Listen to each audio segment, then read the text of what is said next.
அனைவருக்கும் வணக்கம். மார்ச் மாத ராசி பலன்கள் 2026. இந்த மார்ச் மாதம் நம்மளோட ராசிக்கு எந்த மாதிரியான சிறப்பு பலன்களை தரப்போகுது அப்படிங்கிறத இப்போ நம்ம டீட்டெயிலாக கிளியராக பார்க்கலாம். வீடியோவை ஸ்டார்ட் பண்ணுறதுக்கு முன்னாடி நீங்கள் நம்ம சேனலை சப்ஸ்கிரைப் பண்ணாமல் இருக்கீங்கன்னா மறக்காமல் சப்ஸ்கிரைப் பண்ணிக்கோங்க. அப்படியே பக்கத்தில் இருக்க பெல் சிம்லி கிளிக் பண்ணி நோட்டிஃபிகேஷன் ஆன் பண்ணி வச்சுக்கோங்க. அப்போ தான் நாங்கள் பதிவிடக்கூடிய பதிவுகள் அனைத்தும் உங்களுக்கு உடனுக்குடன் நோட்டிஃபிகேஷனாக கிடைக்கும். இப்போது இந்த மார்ச் மாதம் கடக ராசிக்காரர்களுக்கு எந்த மாதிரியான சிறப்பு பலன்களை தரப்போகுது அப்படிங்கிறத இப்போ நம்ம டீட்டெயிலாக கிளியராக பார்க்கலாம். இந்த மார்ச் மாதத்தை பொறுத்த வரைக்கும் நம்ம பிளானட்டரி போர்ஷன்லாம் ரிசர்ச் பண்ணி பார்த்ததுல மாத கிரகங்கள் எல்லாம் நம்மளோட ராசிக்கு 8ஆம் இடமாகிய அஷ்டமஸ்தானத்தில் கன்ஜெக்ஷன் ஆகுது. அதாவது சூரியன், புதன், சுக்கிரன், செவ்வாய் இந்த 4 மாத கிரகமும் நம்மளோட ராசிக்கு 8ஆம் இடத்துல கன்ஜெக்ஷன்ல இருக்கு. அதோட ராகு கூட்டணியில் இருக்காரு. கிட்டத்தட்ட 5 கிரகங்கள் அஷ்டமஸ்தானத்துல கன்ஜெக்ஷன்ல இருக்கு. இதுல நமக்கு ஒரே ஒரு அட்வான்டேஜ் என்னன்னா குரு பார்வையில இந்த அஷ்டமஸ்தானம் இருக்கு. அதனால அது பெருசா பாதிக்காது. இருப்பினும் இந்த மார்ச் மாதம் கொஞ்சம் சேலஞ்சிங்கா இருக்கும். ஃபர்ஸ்ட் ஹாஃப் கொஞ்சம் சேலஞ்சிங்கா இருக்கும். நான் உங்களுக்கு அதை டீப்பா எக்ஸ்பிளைன் பண்றேன்.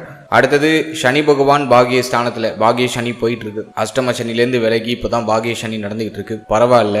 அதற்கு அடுத்தபடியா நம்ம பாக்குறது குரு நம்மளோட ராசிக்கு 12ஆம் இடத்துல சுப விரய குருவாக சஞ்சாரம் செய்யறாரு. அதுவும் ஓரளவுக்கு பரவாயில்ல. அடுத்தது கேது நம்மளோட ராசிக்கு 2ஆம் இடத்துல தன குடும்ப வாக்குஸ்தானத்துல கேது இருக்கிறது அந்த அளவுக்கு நல்லது இல்ல. அதுவும் ஓரளவுக்கு ஆவரேஜா தான் இருக்கு. இந்த மாதத்துல சுக்கிரன் மார்ச் 2ஆம் தேதி நம்மளோட ராசிக்கு 8ல இருந்து 9ஆம் இடத்துக்கு பயிற்சியாகி உச்சம் ஆயிடுவாரு. அது நமக்கு ஒரு பெரிய அட்வான்டேஜ். அதனைத் தொடர்ந்து மார்ச் 14ஆம் தேதி சூரிய பகவான் நம்மளோட ராசிக்கு 8ஆம் இடத்துல இருந்து 9ஆம் இடத்துக்கு பயிற்சியாகி சனி பிளஸ் சுக்கிரன் அதோட இந்த சூரியனும் போய் இணைந்து பாகியஸ்தானத்துல சஞ்சாரம் செய்வாரு. அதுவும் நான் ஓரளவுக்கு ஃபேவரா பாக்குறேன். ஸோ இதுதான் இந்த மார்ச் மாதத்துக்கான பிளானட்டரி போர்ஷன். இப்போ இந்த மார்ச் மாத ராசி பலன்களை இப்போ நம்ம டீட்டெயிலா கிளியரா பார்க்கலாம். ஃபர்ஸ்ட் நம்ம ஃபேமிலி எடுத்து ரிசர்ச் பண்ண வரைக்கும் இந்த மாதத்துல 2ஆம் அதிபதி அஷ்டமத்துல ஃபர்ஸ்ட் ஒரு 14 நாட்கள் அஷ்டமத்தில் இருக்கிற அந்த சூரியன் குடும்பம் சார்ந்த வகையில சுமையை கடுமையா கொடுக்கும். அதுல மாற்றுக்கிறதே இல்லை. ஒரு மாதிரி ஃபேமிலி ரீதியா கொஞ்சம் ப்ரெஷர், குடும்பத்துல நிம்மதி இல்லை, குடும்பத்துல பொருள் தேவை அதிகமா இருக்கு, பண தேவை அதிகமா இருக்கு, வாக்குவாதம் அதிகமா இருக்கு, ஃபேமிலி ரீதியா நிறைய கவலை இருக்கு, ஃபேமிலி சார்ந்த விஷயங்கள்ல ஒரு மாதிரி நிம்மதி இல்லாத ஒரு மனநிலை. அதை இந்த சூரியன் அஷ்டமத்தில் இருக்கும்போது முதல் 14 நாட்கள் கொடுப்பார். இந்த மார்ச் மாதத்துல 14ஆம் தேதிக்கு பிறகு, அதாவது சூரிய பயிற்சிக்கு பிறகு ஃபேமிலி ரீதியா இருக்கிற அத்தனை குறைகளும் சரியாக ஆரம்பிக்கும். குடும்பத்தில் இருக்கிற அத்தனை குழப்பங்களும் சரியாக ஆரம்பிக்கும். எனவே முதல் 14 நாட்கள் கவனமா இருக்கணும் குடும்பம் சார்ந்த அத்தனை விஷயத்திலையும். 14ஆம் தேதிக்கு பிறகு ஃபேமிலி ரீதியா என்ன குழப்பம் என்ன பிரச்சனை இருந்தாலும் சரி ஆயிடும். அதே போல இந்த மாதத்துல உங்களுடைய வார்த்தைகள்ல கவனமா இருங்க. வார்த்தையை விட்டு மாட்டிக்க வேண்டாம். 2ஆம் அதிபதி 8க்கு போனா கொடுக்கிற வாக்கை காப்பாற்ற முடியாது. யாருக்கும் வாக்கு கொடுக்காதீங்க. அதே போல பார்க்கும்போது ஃபேமிலியில கருத்து போராட்டம் கொஞ்சம் அதிகமா இருக்கும். நம்ம வார்த்தைகள்ல ஒரு லிமிடேஷனோட இருந்துக்கிறது நல்லது. அவசரப்பட்டு வார்த்தையை விட்டு எந்த ஒரு குழப்பத்திலையும் போய் மாட்டிக்க கூடாது. அதுல கொஞ்சம் கேர்ஃபுல்லா இருந்துக்கோங்க. எனவே முதல் 14 நாட்கள் ஃபேமிலி சார்ந்த அத்தனை விஷயத்திலையும் கவனம் தேவை. 14ஆம் தேதிக்கு பிறகு குடும்பம் ரீதியா என்ன பிரச்சனை இருந்தாலும் அது சரியாக ஆரம்பிக்கும். அடுத்தது நம்ம பார்க்கறது தொழில், உத்தியோகம், பொருளாதாரம். இதெல்லாம் நம்ம ரிசர்ச் பண்ணி பார்த்த வரைக்கும் செவ்வாய் நமக்கு 5, 10க்கு அதிபதியா வந்துருவாரு. ஒரு யோக கிரகம். அவர் அஷ்டமத்துல இந்த மாதம் முழுக்க நமக்கு டிராவல் பண்றாரு. பெருசா அந்த சேஞ்சஸும் பண்ணல. எனவே தொழில், உத்தியோகம் சார்ந்த விஷயங்கள சுமை அமைப்பு உறுதியாக இந்த மாதத்துல இருக்கும். ஆனா குரு பார்வையில அந்த செவ்வாய் இருக்கிறதுனால எல்லாத்தையும் சமாளிப்பீங்க. அந்த அளவுக்கு ஒரு கேப்பபிலிட்டியும் உங்ககிட்ட இருக்கும். இருப்பினும் இந்த மாதத்துல தொழில் ரீதியாகவும் உத்தியோக ரீதியாகவும் அவசர முடிவு, அவசர மாற்றங்களை கண்டிப்பா தவிர்த்துக்கணும். சக ஊழியர்களோட அனுசரிச்சு போய்க்கணும். நீங்க ஒரு உத்தியோகம் பாக்குறீங்க, நீங்க வேலை பார்க்குற இடத்துல சக ஊழியர்களோட கொஞ்சம் அனுசரிச்சு போய்க்கணும். மேல அதிகாரிகளோட அனுசரிச்சு போய்க்கணும். எதையும் பெருசா யாரையும் பகச்சுக்க கூடாது. எல்லார்ட்டையும் கொஞ்சம் நட்பு பாராட்டுதல் அப்படிங்கிறது ரொம்ப நல்லது. எனவே இந்த மாதத்துல உத்தியோகம் சார்ந்த விஷயங்கள்ல கவனம் தேவை. அவசர முடிவு, அவசர மாற்றம் உத்தியோகம் சார்ந்த வகையில இந்த மாதத்துல எடுக்க வேண்டாம். நிறைய பேருக்கு உத்தியோகத்தை சேஞ்ச் பண்ணுங்கிற ஐடியாலாம் வரும். கொஞ்சம் ஒர்க் லோடு அதிகமா இருக்கும், ஒர்க் ப்ரெஷர் அதிகமா இருக்கும். அல்ல நிறைய பேர் வேலையை சேஞ்ச் பண்ணிடுவோம், வேலையை விட்டுருவோம் அப்படிங்கிற மாதிரிலாம் யோசிப்பாங்க. இந்த மாதத்துல அவசர முடிவுகள் அனைத்தையும் தவிர்த்து கொள்றது ரொம்ப நல்லது. கொஞ்சம் பொறுமையா நிதானமா நம்ம செயல்படுறது நமக்கு ஒரு சிறந்த பலன்களை பெற்றுக் கொடுக்கும். உத்தியோக ரீதியா எந்த மாற்றமும் இந்த மாதத்துல இருக்க வேண்டாம். இருக்கிறத நகர்த்துங்க. அதுக்கு தான் ஃபேவரா இருக்கு. அடுத்தது இந்த மாதத்துல தொழில் ரீதியா எந்த இன்வெஸ்ட்மெண்ட்டும் பண்ணாதீங்க. தொழில் சார்ந்த விஷயத்திலையும் கொஞ்சம் கூடுதல் விழிப்புணர்வோடு இருக்கிறது ரொம்ப நல்லது. தொழில் ரீதியாகவும் அவசர முடிவு, அவசர மாற்றம், இன்வெஸ்ட்மெண்ட் சம்பந்தமான விஷயம் இதுல எல்லாம் கொஞ்சம் நிதானத்தை கடைபிடித்து செயல்படுறது நல்ல பலன்களை பெற்றுக் கொடுக்கும். தொழில், உத்தியோகம் பெருசா தூக்கி சொல்ல முடியல, ஆவரேஜா தான் இருக்கு. எல்லாத்தையும் சமாளிச்சு நகர்த்துற லெவல்ல இருக்கு. அதனால இருக்கிறத அப்படியே ஜஸ்ட் நகர்த்துங்க, அதுக்கு தான் பாசிட்டிவா இருக்கு. அடுத்தது பொருளாதாரத்தை பொறுத்த வரைக்கும் 14ஆம் தேதிக்கு பிறகு பொருளாதார ரீதியா இருக்கிற கடுமையான நெருக்கடி குறைய ஆரம்பிக்கும். ஏன்னா தனஸ்தானாதிபதி நம்மளோட ராசிக்கு 9ஆம் இடத்துக்கு பயிற்சி ஆயிடுவாரு. 7ஆம் அதிபதியோட கூட்டணி ஆவாரு. சனி சூரியன் இணைவு அந்த அளவுக்கு நல்லது இல்லை, இருந்தாலும் அந்த இடத்துல உச்ச சுக்கிரன் இருக்காரு, அது ஓரளவுக்கு பாசிட்டிவா நம்ம எடுத்துக்கலாம். பொருளாதார ரீதியா இருக்கிற கடுமையான நெருக்கடி மாதத்தோட செகண்ட் ஹாஃப்ல 14ஆம் தேதிக்கு பிறகு நிவர்த்தி ஆகும். கொடுத்தல் வாங்கல் சார்ந்த விஷயங்கள ஃபர்ஸ்ட் ஹாஃப்ல கவனமா இருங்க. அதாவது முதல் 14 நாட்கள் கொடுத்தல் வாங்கல், பணம் சம்பந்தப்பட்ட விஷயம், கடன் சம்பந்தப்பட்ட விஷயம், இதுல எல்லாம் ரொம்ப விழிப்புணர்வோட கவனத்தோட இருங்க. மாதத்தோட செகண்ட் ஹாஃப் 14ஆம் தேதிக்கு பிறகு பொருளாதார ரீதியா இருக்கிற கடுமையான நெருக்கடி எல்லாம் குறைய ஆரம்பிக்கும். பணம் சம்பந்தப்பட்ட விஷயங்கள்ல உங்க கைக்கு வர வேண்டிய பணம் கைக்கு வந்து சேரும். வெளியில கொடுத்த கடன் இப்போ உங்க கைக்கு ரிட்டர்ன் வரும். அது மட்டும் இல்லாம இந்த மாதத்துல 4ஆம் அதிபதி உச்சம் ஆகுறாரு உங்களுக்கு, மேலும் 11ஆம் அதிபதி உச்சம் ஆகுறாரு. எனவே தன லாபம் சிறப்பா இருக்கும். மாதத்தோட செகண்ட் ஹாஃப்ல வெளியில இருந்து வர வேண்டிய பணம் எல்லாம் அப்படியே கிளைம் ஆயிடும். புதுசா போன் வாங்குறது, புதுசா உடுத்த ஆடை வாங்குறது, வீட்டுக்கு தேவையான பொருட்கள் வாங்குறது, வண்டி வாகனம் இதெல்லாம் புதுசா வாங்குறது, நிலபுலம் வாங்குறதுக்கான யோகம், வீடு கட்ட ஸ்டார்ட் பண்றது. சோ அதுக்கெல்லாம் இந்த மார்ச் மாதம் பாசிட்டிவா இருக்கு. சோ ஃபர்ஸ்ட் ஹாஃப் காட்டிலும் செகண்ட் ஹாஃப் சூப்பர் பாசிட்டிவா இருக்கு. தாராளமா முயற்சி பண்ணலாம், நல்ல செய்தி உண்டு. பொருளாதார ரீதியா ஓரளவுக்கு தன்னிறைவு அடைந்து பொருளாதார ரீதியா ஒரு உயர்வை சந்திக்கக்கூடிய ஒரு மாதம் தான் அந்த மாதம். பெருசா எதுவும் தொய்வு நிலையா இல்லை. அடுத்தது நம்ம பார்க்கறது திருமண முயற்சி, திருமண வாழ்க்கை. இதெல்லாம் நம்ம ரிசர்ச் பண்ணி பார்த்த வரைக்கும் 7ஆம் அதிபதி பாகிய ஸ்தானத்துல தான் இருக்காரு. அதனால பெருசா எதுவும் குற்றமா இல்லை. எனவே இந்த மார்ச் மாதத்தை பொறுத்த வரைக்கும் திருமண சுபகாரியங்களை தொடங்கலாம், சுப செய்திகள் வந்து சேரும். இந்த மார்ச் மாதம் திருமணம் சார்ந்த விஷயங்கள்ல நல்ல செய்தி உறுதியாக உண்டு. தாராளமா நீங்க இந்த மாதத்துல ஸ்டார்ட் பண்ணலாம். ரொம்ப நாளா வரன் தேடிட்டு இருக்கவங்களுக்கு இந்த மாதத்துல ஒரு நல்ல செய்தி கிடைக்கும், பாசிட்டிவா இருக்கு. இந்த நல்ல செய்தியை நீங்க 14ஆம் தேதிக்கு பிறகு எதிர்பார்க்கலாம். ஃபர்ஸ்ட் ஹாஃப் கொஞ்சம் டவுனா தான் இருக்கு, ஆனா செகண்ட் ஹாஃப் உங்களுக்கு சூப்பர் பாசிட்டிவா இருக்கு. அடுத்தது திருமண வாழ்க்கையை பொறுத்த வரைக்கும் வாழ்க்கை துணையோடு இருந்து வந்த மன வருத்தங்கள், கவலைகள், குழப்பங்கள் எல்லாமே மாதத்தோட செகண்ட் ஹாஃப் 15ஆம் தேதிக்கு பிறகு எல்லாமே சரியாயிடும். மன வாழ்க்கையில இருந்த குழப்பம், குறைகள் எல்லாமே சரியாகும். வாழ்க்கை துணையுடைய ஒத்துழைப்பு கிடைக்கும், வாழ்க்கை துணையால ஆதாயம் கிடைக்கும், வாழ்க்கை துணையுடைய இந்த அரவணைப்பு கிடைக்கும். சோ இந்த மாதம் திருமண வாழ்க்கை சார்ந்த விஷயங்கள் எதுவும் பெருசா குற்றமா தெரியல, எல்லாமே பாசிட்டிவா தான் இருக்கு. வாழ்க்கை துணைக்கு தேக ஆரோக்கிய ரீதியா என்ன பிரச்சனை இருந்தாலும் அது நிவர்த்தி ஆகும். சோ அதையும் நான் உங்களுக்கு சூப்பர் பாசிட்டிவா பாக்குறேன். அடுத்தது காதல் உறவு, காதல் வாழ்க்கை. இதெல்லாம் நம்ம ரிசர்ச் பண்ணி பார்த்த வரைக்கும் 5ஆம் அதிபதியா வரக்கூடிய செவ்வாய் அஷ்டமத்துல காதல் உறவு சார்ந்த விஷயம்லாம் சூப்பர் பாசிட்டிவா எதுவும் இல்ல. கொஞ்சம் கவனமா இருக்கணும். காதல் வாழ்க்கை, காதல் சார்ந்த விஷயங்களால ஒரு மாதிரி கசப்பு,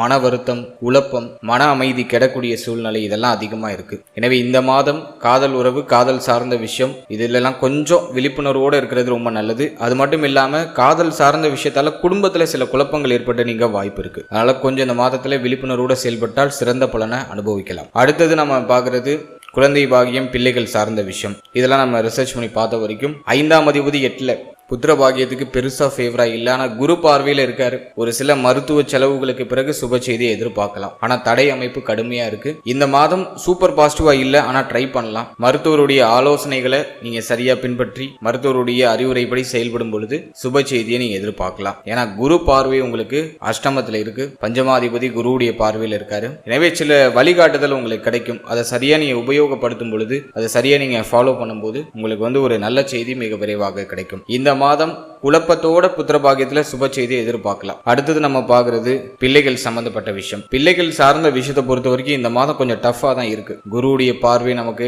அஷ்டமத்துல இருந்தாலும் 5ஆம் அதிபதி 8ல இருக்கும்போது பிள்ளைகளால கடுமையான மன உளைச்சலை கொடுத்துரும், பிள்ளைகளோட போராடக்கூடிய சூழ்நிலை கொடுத்துரும். பிள்ளைகள் பற்றிய கவலை, பிள்ளைகளுடைய எதிர்காலம் பற்றிய கவலை இந்த மாதத்துல எட்டி பார்க்கும். எனவே இந்த மாதத்துல பிள்ளைகள் சார்ந்த அத்தனை விஷயத்திலையும் கவனமா இருக்கணும். அவசர முடிவு பிள்ளைகள் சார்ந்த விஷயங்களை எடுக்கக்கூடாது. பிள்ளைகளை சகிப்புத்தன்மையோட அரவணைத்து செயல்படுறது ரொம்ப நல்லது. பிள்ளைகளோட கருத்து போராட்டம் அதிகமா வரும். பிள்ளைகள் சார்ந்த விஷயங்கள்ல ஏதாச்சும் ஒரு மனக்கவலை எட்டி பார்க்க வாய்ப்பு இருக்கு. எனவே பிள்ளைகள் சம்பந்தப்பட்ட அத்தனை விஷயத்திலையும் கவனமா இருக்கணும். மேலும் இந்த மாதத்துல பிள்ளைகளுடைய தேக ஆரோக்கியம், மன ஆரோக்கியத்துல கூடுதல் விழிப்புணர்வோடு இருக்கிறது ரொம்ப நல்லது. ஏன் அப்படின்னா பஞ்சமாதிபதி அஷ்டமம், இது அந்த அளவுக்கு நல்லது இல்லை. ராகுவோட இணைவும் ஒரு குழப்பம் தான். எனவே கொஞ்சம் டஃபா தான் இருக்கு. பிள்ளைகளோட ஒரு மாதிரி போராட்ட அமைப்புகள் வெளிப்பட வாய்ப்பு இருக்கு. மேலும் பிள்ளைகளுக்கு சுப விஷயம் பண்ணணும் அப்படிங்கிற கவலையெல்லாம் அப்படியே எட்டி பார்க்கும். காலம் கடந்து போயிட்டு இருக்கு, எப்போ ஒரு நல்ல செய்தி கிடைக்கும், பிள்ளைகளுக்கு சுப விஷயம் பண்ணும், வயது வேற கடந்து போயிட்டு இருக்கு அப்படிங்கிற கவலையெல்லாம் எட்டி பார்க்கும். இந்த மாதம் அதுக்கு ஃபேவரா இல்லை. எல்லாத்தையும் கொஞ்சம் பொறுமையா பண்ணுங்க, அவசரம் காட்ட வேண்டாம். கொஞ்சம் நிதானமா நீங்க செயல்படுறது சிறப்பு. அடுத்தது நம்ம ஸ்டூடெண்ட்ஸுக்கு பார்த்தோம்னாக்கா 4ஆம் அதிபதி இந்த மாதத்துல உச்சம் ஆயிடுவாரு. ஸோ அதை நான் வந்து ஒரு பாசிட்டிவாக பார்க்குறேன். கல்வி சார்ந்த விஷயங்களில் பெருசாக இந்த தடையும் இல்லை. கல்வியில் உயர்வு உண்டு. கல்வியில் ஒரு நல்ல ஒரு ஏற்றத்தை இந்த மாதத்தில் நீங்கள் எதிர்பார்க்கலாம். ஸ்டூடெண்ட்ஸுக்கு பிரச்சனை இல்லை. அஷ்டமத்தில் இந்த கூட்டுக்கிரக சேர்க்கை இருக்கிறது. முதல் 14 நாள் மனச்சோர்வு அப்படிங்கிறது அதிகமாக இருக்கும். மாதிரி உற்சாகமே இல்லாமல் கொஞ்சம் பய உணர்வோட பதட்டத்தோட ஏதோ ஒரு விஷயத்தை நினைச்சு கவலைப்பட்டுட்டு பயணிக்கக்கூடிய ஒரு சூழ்நிலை கொடுக்கும். அது மட்டும் தான் நான் ஒரு மைனஸா பார்க்குறேன். மற்றபடி கல்வியில இது ஏதாச்சும் பெருசா தடையை ஏற்படுத்துதானா கண்டிப்பா இல்லை. 4ஆம் அதிபதி உச்சம் ஆயிடுறாரு. கல்வியில ஆர்வம் அதிகமா இருக்கும். கூடுதல் எஃபோர்ட் போட்டு நல்லா படிப்பீங்க. கல்வி சம்பந்தமான விஷயங்கள்ல நல்ல ஒரு ரிசல்ட்டை நீங்க எதிர்பார்க்கலாம். நீங்க போடுற அந்த உழைப்புக்கான அந்த அங்கீகாரம், அந்த முயற்சிக்கான வெற்றி அது சிறப்பாக கிடைக்கும். முயற்சி ஸ்தானத்துல சனி பார்வை இருக்கிறது ஒரு மாதிரி என்ன பண்ணுனாக்கா கவனத்தை திசை திருப்பிக்கிட்டே இருக்கும். ஒருமுகப்படுத்த முடியாத அந்த மனநிலையை, முயற்சியில சின்ன சின்ன தடை இருக்கும், அலட்சிய மனநிலை இருக்கும். இதை மட்டும் ஸ்டூடெண்ட்ஸ் கொஞ்சம் அவாய்ட் பண்ணிட்டு கொஞ்சம் கேர்ஃபுல்லா படிக்கிறதுல கவனம் செலுத்துங்க. நல்ல ரிசல்ட் இந்த மாதத்துல உண்டு. 4ஆம் அதிபதி கரெக்டா வந்து உங்களுக்கு உச்சம் ஆகிறாரு இந்த மாதத்துல. எனவே கல்வி சார்ந்த வகையில நீங்க என்ன எதிர்பார்க்குறீங்களோ அதை நீங்க டெஃபினட்டா அடைய முடியும். அதுக்கான ஒரு கேப்பபிலிட்டி இந்த மாதத்துல உண்டு. ஃபைனலா தேக ஆரோக்கியம். தேக ஆரோக்கியத்தை பொறுத்த வரைக்கும் இந்த மாதத்துல கடகத்துக்கு நான் கொடுக்குற முக்கியமான வார்னிங் பாயிண்டே ஹெல்த்ல தான். ஏன் அப்படின்னாக்கா அஷ்டமத்துல கூட்டுக்கிரக சேர்க்கை. தேக ஆரோக்கியத்துல உறுதியா கவனம் எடுத்துக்கணும். ஏன்னா இந்த மாதத்துல தேக ஆரோக்கியம் கடுமையா பாதிக்கப்பட வாய்ப்பு இருக்கு. முதல் 14 நாள் கொஞ்சம் கூடுதல் கவனமா இருங்க. குறிப்பா இந்த மாதத்துல உஷ்ணாதிக்க சம்பந்தமான பிணிகள் ஏதாச்சும் வந்துட்டு போகலாம். வைரல் ஃபீவர் மாதிரி ஏதாச்சும் வரலாம். சளி தொந்தரவு வரலாம். கண் பல்லு உபாதை வராம பாத்துக்குங்க. பல்லு வலி அதிகமா வருது. கண் சம்பந்தமான பிரச்சனை வந்து போறது. கண்ணாடி மாற்ற வேண்டிய சூழ்நிலை வருது. ஆல்ரெடி நீங்க கண்ணாடி அணிஞ்சிருக்கீங்கன்னா அந்த கண்ணாடியை சேஞ்ச் பண்ற மாதிரி ஒரு சூழ்நிலை வரும். அதே போல இந்த மாதத்துல கழிவு நீக்க உறுப்புகள்ல கவனமா இருக்கணும். கழிவு நீக்க உறுப்புகள்ல ஏதாச்சும் பாதிப்புகள் வந்து நீங்கலாம். மேலும் இந்த ஸ்கின் டிசீஸ் அப்படின்னு சொல்லக்கூடிய அரிப்பு சம்பந்தப்பட்ட வியாதிகள் ஏதாச்சும் வந்து போக வாய்ப்பு இருக்கு. அதுலயும் கவனமா இருக்கணும். அதே போல இந்த மாதத்துல உங்களுடைய முகம், உங்களுடைய தலைப்பகுதி இதுல எதுவும் பாதிப்பு வராம பாத்துக்கோங்க. ஸோ ஹெல்த்ல டிஃபால்ட்டா தனிப்பட்ட முறையில் அக்கறை செலுத்துங்க. நல்லா சாப்பிடுங்க, நல்லா தூங்குங்க, நல்ல ஹெல்த்தியான ஃபுட் அதிகமா இன்டேக் எடுத்துக்கோங்க. உடல்ல சக்தி குறைபாடு, உடல் இழைச்சு போறது இது போன்ற அமைப்புகள் இந்த மாதத்துல வெளிப்படலாம். எனவே இந்த மாதத்துல கொஞ்சம் எக்ஸ்ட்ரா கேர் எடுத்து செயல்படுங்க. தேக ஆரோக்கியத்தை நல்லா பராமரிச்சுக்கோங்க.